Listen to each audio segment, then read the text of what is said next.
Okay, here is another VIP video. As you may have noticed, I've been struggling with a collision bug for quite some time now, and I did find a kind of a workaround with a lot of help from Happy Day from Discord, and just today Zaptruder also stepped in and helped me with some testing.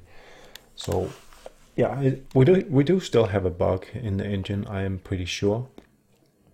I added this to the answer hub, but anyway, what I am now able to do is to, probably gonna help if I hit play, is to detect collision properly with things attached. So you may have seen some of the videos I posted where we can detect collision with stuff here, so that you can't just have things pass through other things. Like this. So now it also works with chains of objects, as you can see here. Sometimes you will get a tiny bit of interpenetration or something. I'm not entirely sure why that happens, because it doesn't happen on the main objects, it seems. But it's so little that I really, at this point, don't care.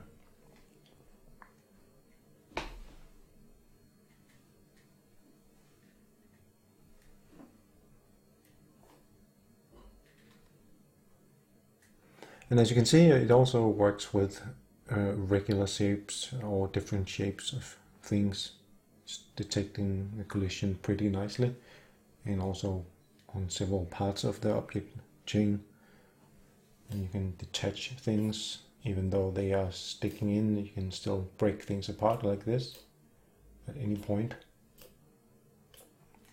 And yeah, well, oops.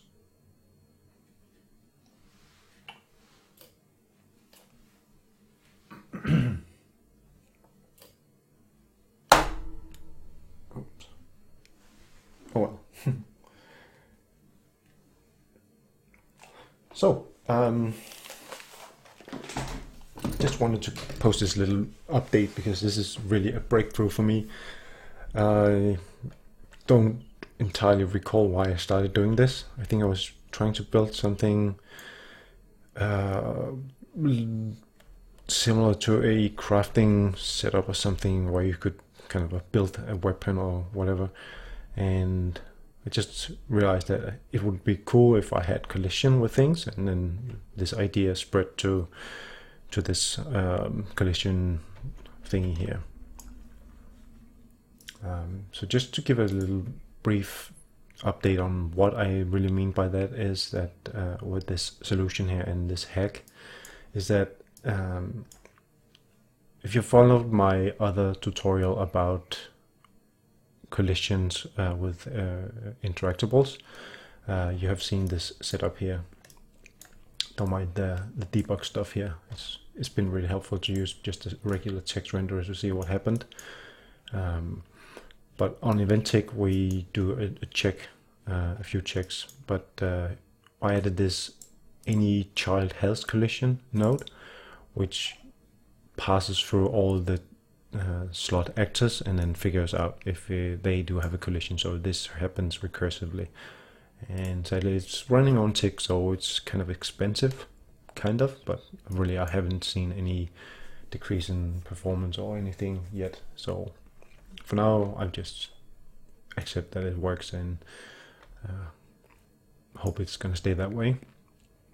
But besides that, if you're interested in trying to build this yourself, you can follow that tutorial. Just look on my channel somewhere. I have it somewhere. But what I added in here to get this to work was to change out the part here where I grab,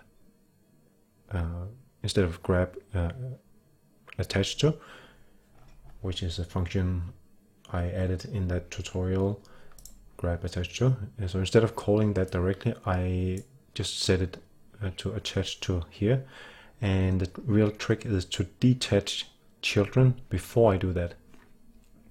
because otherwise, if I don't do that, it's gonna mess up the collision. So you can see if I detach this part here and just run without that,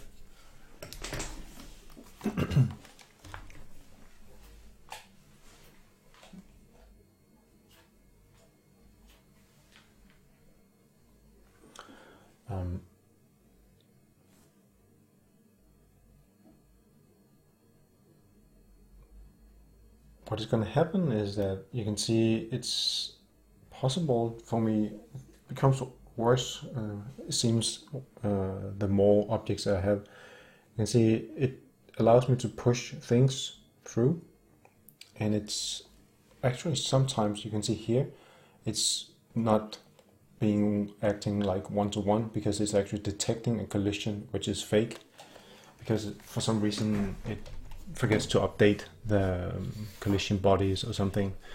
So when I do my check on overlap, which I use in this setup here,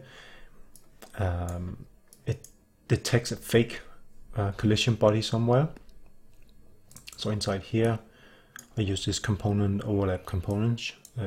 That's what I moved out of the setup that I had in the tutorial video, into this function that calls itself recursively, and then it eventually sets or makes this check here.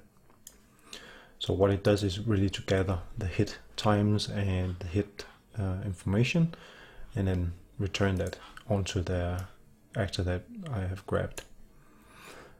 And yeah, well, the result of that is that it ends up working because of this detach, where I detach everything in the chain, and then I reattach everything in the chain again.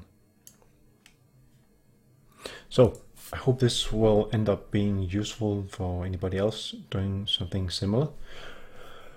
This was kind of a struggle, so finally I can move on to something else.